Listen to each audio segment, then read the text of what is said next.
Page 10, Musetta's Waltz. They're introducing the 8th rest. Hopefully I've said before, every note has an equivalent rest, okay? And the only difference is with a note you're making sound and with the rest you're quiet. At least I hope you're quiet.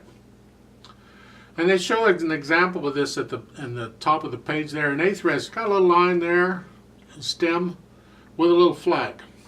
The flag goes off to the left, and that's important because there's an old style of music notation that's still around.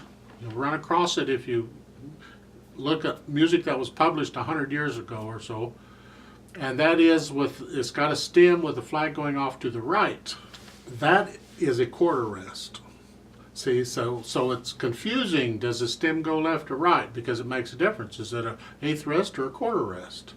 They don't really do that quarter rest like that anymore. They use the diving sideways bird thing, whatever it is, as a quarter rest these days. But it's still important. If you're going to hand draw on 8th rest, make sure that flag goes off to the left or it's incorrect. So for Musetta's Waltz, you're going to get the 8th rest. You look at it, you'll see the last measure, the first 3 lines at the beginning, and you come in on the end of 1. So it's 1 and 2 and 3 and 1 and 1 and 2 and 3 and 1 and 2 and 3. See, it's just, if you look at how the notes line up between the 2 hands, you see the left hand plays first, and then the right hand plays, and the next line is that. Now, if you're struggling with that, okay, because I got a lot of different viewers, and I don't know what you're struggling with and what you're not. Different people catch things differently. What you can do to help at the beginning, because this rest is the first beat of the measure, sometimes it'll help to go ahead and play an 8th note, play another G instead of the rest. So it would be that 1 and 2 and 3 and. Okay, so you're just temporarily replacing the rest with a note. All right. Somehow that seems a little easier to understand than starting out with a rest. But once you have that, then put the rest back in. So instead of playing the note, don't think maybe 1, like you're going to play a note, but don't play a note. 1 and 2 and 3 and. See if that helps some people. It confuses others. You'll have to decide how you want to handle it. I want to talk about the right hand on some things. This is in the key of B flat major. It has 2 flats, a B flat and an E flat. All B's and all E's are flatted. If you haven't, please go do my scale video on B flat major. Wouldn't hurt to go ahead and do the one on G minor while you're there, because it also has 2 flats.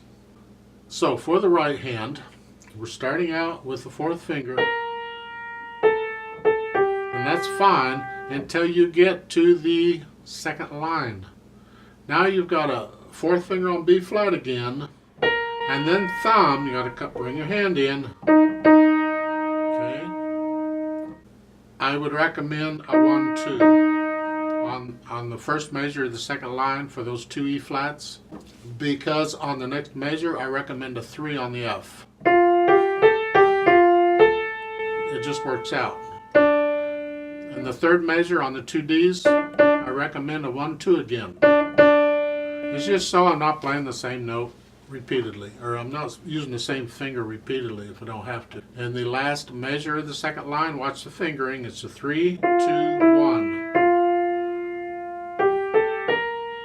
If you look at the last measure of the 1st line, you'll see that in the right hand you're starting out with index finger.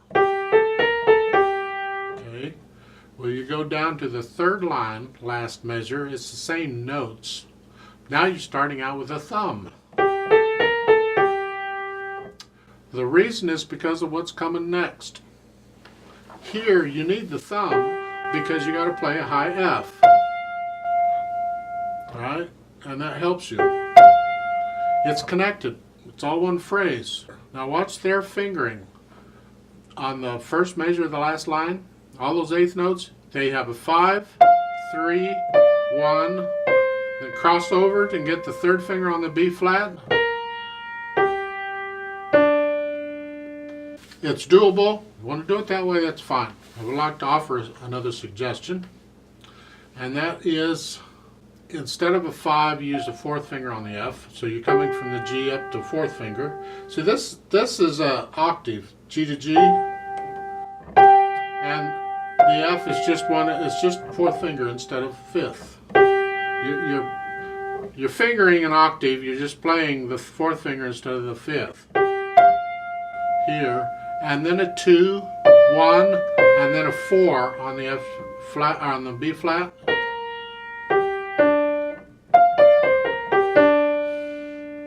There will come a time when you will want this fingering for this type of scale. It's a little awkward, but a B flat major scale, believe it or not, is a rather awkward scale, and the arpeggios are very awkward to play. But if you'll keep at it and keep working at them, they come. And this actually, this is the fingering for that type of chord, and I'm just using that in this run here. So you experiment with both. Mine is a little trickier, a little more difficult at first, but I think more advanced players will use mine rather than what they're showing. Second measure of the last line. I recommend you just play the D with a thumb. I'm recommending a 2, and then a 4, 5, and then a 3, 4, 2. They're saying, I just like the idea. I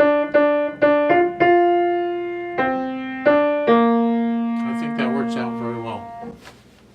For the left hand, do you have the chord accompaniment? Yeah. You have these chords?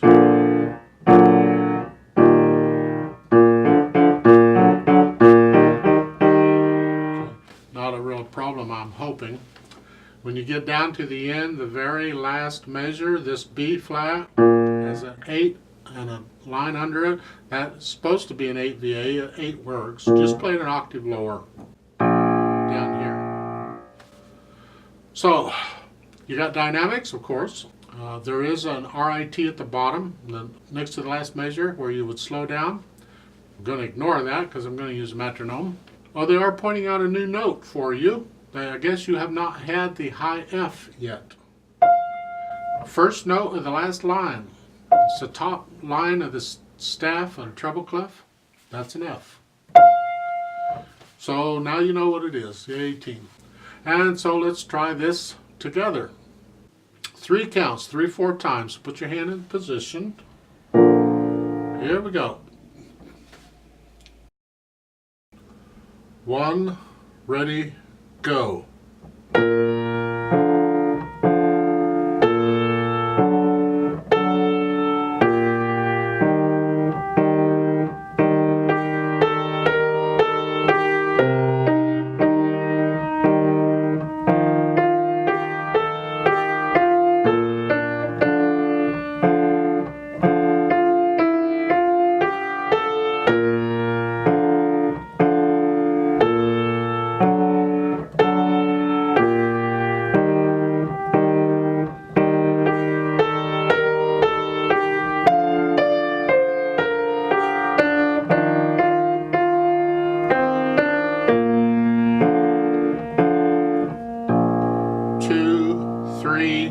Off.